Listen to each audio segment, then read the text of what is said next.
Welcome to Aligning and Healing with the Four Bodies. This is an introduction to spiritual concepts by Carl Johann Schroeder. That's me. I am a spiritual teacher and a life coach at InnerSelvesMastery.com. I talk a lot about the inner selves and the parts of our soul, how we fit together for health and happiness. So let's move on. How it is that we have four bodies, not just the one that people usually see and think about. So here's a person with a body, and they want health, and they want happiness, as we all do. And they don't want disease, and they don't like, and they don't want pain. Unless, of course, you have hidden agendas, but that's a different subject, perhaps. Getting into a positive state in which we truly want health and happiness, and we truly don't want disease and pain. That is our goal. So, what is health? Health I like to think of as wholeness and smooth, sustainable functioning of a body system. Notice the word system, very important concept that was advanced in the 21st century. Systems are many parts working together for a whole transcendent ability, such as your human body, many organs working together so that your consciousness can ride in it. But also a car. A car is many parts working together so you can drive places. A watch is many parts working together so that you can tell time. So happiness. We like to have happiness, which is that subjective experience of being in that healthy body. And happiness is a transcendent and spiritual experience. It is about being loved and loving. On the other side, we have disease, which is the incompleteness and broken functioning of a body system. And with disease comes pain, which is the subjective experience of wanting health and not having it, the simultaneous separation from and longing for wholeness, which is really about needing love. So let's talk about how do we solve pain? Well, solution one, if it's about separation from and longing for together, then just end the longing for. Well, that's what painkillers do, treating symptoms, going unconscious, and eventually dying. That is not true health, obviously, but that is what a lot of society does and teaches us.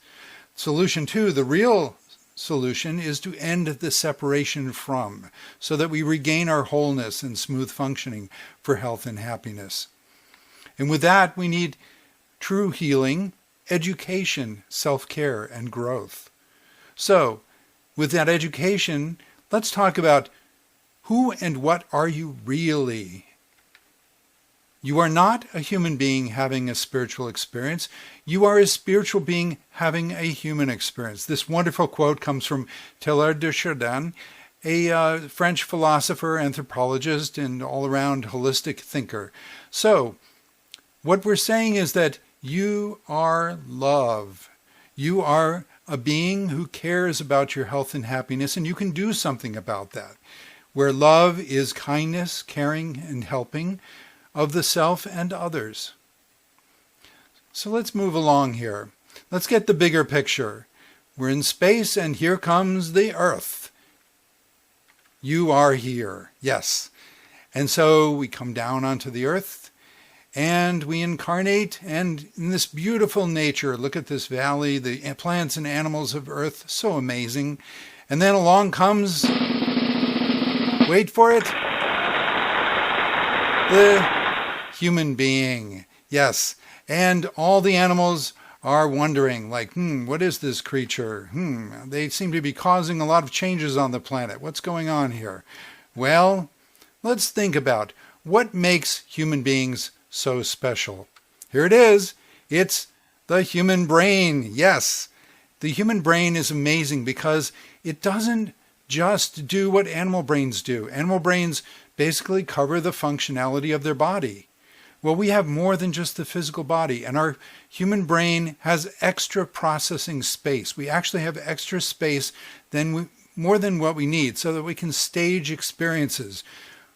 So we can do things like, with more connections than stars in the universe, we can imagine sort of these bubbles of different possibilities. We can imagine past and present. We can stage things that we might want and desire. We can have amazing new ideas and connections, and we can empathically relate to each other. We actually have mirror neurons, they call them, by which we can imagine what it's like to be another person based on our perceptions of them, and then we develop empathy. So this amazing experience of being human, this is not to say that animals don't have thoughts and feelings. Of course they do. But human beings do have an amazing capacity to imagine things and build things that no animal does, obviously, which makes us both a very dangerous species and a very hopeful, amazing species. And I am very optimistic that the Earth truly wants us to evolve, much as we have. So here we are with Michelangelo's famous man diagram here, and he's inscribed within some sacred geometry, so that's a transcendent sense there. Now what I'm going to show is that the capacity for pain as well as pleasure is built into that human brain, which has extra processing space, because here's the Earth in the present moment, what is, but we've got that extra processing space in the brain, so we can imagine incredible futures and possibilities of what will be or could be. And these, in contrast to what might be our present misery, what will be or could be could make us very happy. So we can work toward amazing goals. We can be a spiritual being who decides our own fate, our own outcomes, our own vision of who we are and what we look like with our heart, our caring, and our mind, that incredible brain. So putting it all together, we can move toward an amazing future. And if we make mistakes in the past, we can change them, we can fix them. So let's talk about what is it to be this spiritual being. And as I said, we have 4 bodies. It's important to distinguish the levels of the human being. There are 4 levels. So first, there's the physical, and everybody's accustomed to that. It's the physics, the biochemistry, the stuff we deal with every day, the structure. But then we have an emotional body, which is our feelings and desires. See, now everybody can relate to these things, but they don't necessarily think of it as an entire body. Well, in esoteric literature, it is truly a body. And the emotional body is actually what you shift your awareness into when you go to sleep and you go to dreams at night. We have another body called the mental body, which is where our thoughts, beliefs, ideas, and plans reside. And one more, the spiritual body, which is where our values and inspirations grow. Now these 4 bodies, we can relate them to the elements or many other famous 4s, such as the seasons. But here I'm saying the physical is earth, the emotional is associated with water, the mental is associated with air, and the spiritual is associated with fire or light. And so here comes a star. This is our soul. This is our identity with the source, with that transcendent future that we can plan toward. And on earth, we have our body, our human being who we want to take care of. So here we are, this spiritual being residing in this unusual combination of 4 layers, 4 levels that we want to keep in some alignment. And notice that there is a masculine, feminine quality, such as the physical is very masculine. So when I say masculine, I don't mean male or female. It's a stereotyping culture that says men have to be masculine and women have to be feminine. No, I'm talking about masculine is a sense of action, a sense of thoughts, a sense of doing. And the feminine is the more emotional, the sense of being, the sense of feelings, and the sense of potentials and dreaming and imagination. So the emotional and the physical, and then the mental again is associated with the masculine, and the spiritual values and inspirations is associated with the feminine. So it's nice to keep these qualities in mind, because you might see them in ways that men and women tend toward certain things, or characters in your dreams and your imagination will tend to be masculine or feminine. So putting this all together, I like to think of it as that we're trying to keep them aligned so that we're a tube, we're a channel for divine energy. We grow this tube so that the energy of love comes from our soul and the source. This energy of solutions, of hope and dreams for the future. Now, if our alignment is off, so this tube is tilting and wobbling and falling. So here we see that sort of a graphic representation. Maybe this person lacks spiritual clarity, spiritual values and inspirations. You get a turbulence. The energy from the source in your soul still tries to reach you, but it's like water trying to push its way through a tube that isn't lined straight. So turbulence is actually what a lot of emotional and health problems are. It's basically energy that's not flowing properly through you from the source to your life on earth. And of course, then if you're completely fragmented, as this person might be, so for example, you might have a very good physical life. Perhaps you have a very nice home, but your emotions are a mess and you're terribly insecure. A lot of wealthy people are insecure all the time.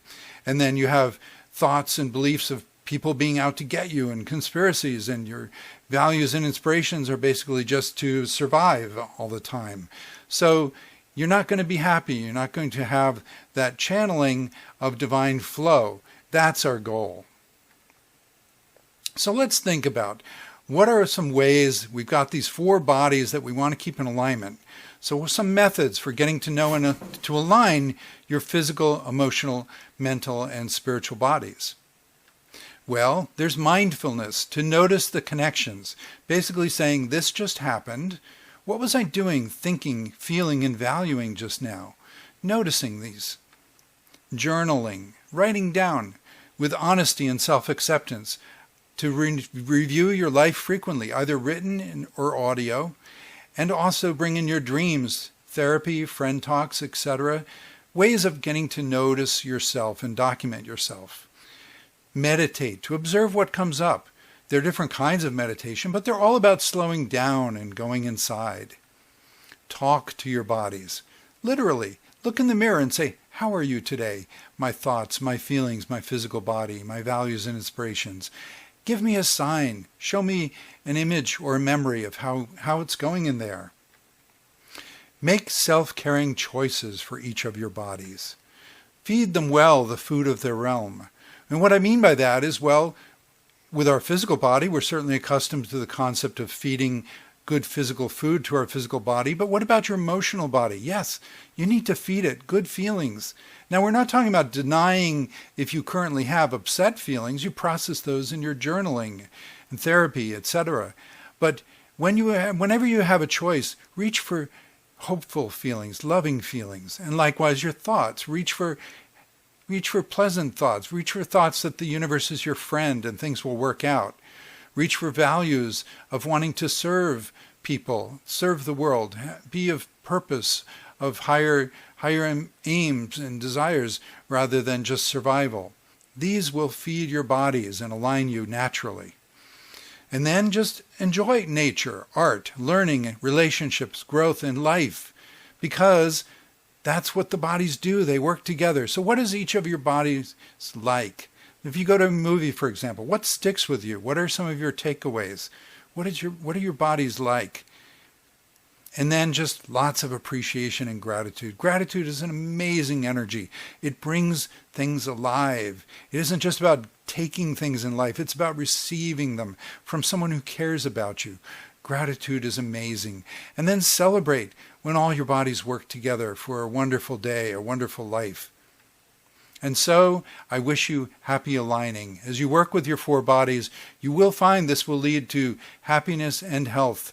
It really is the key to all that you're looking for. Thank you.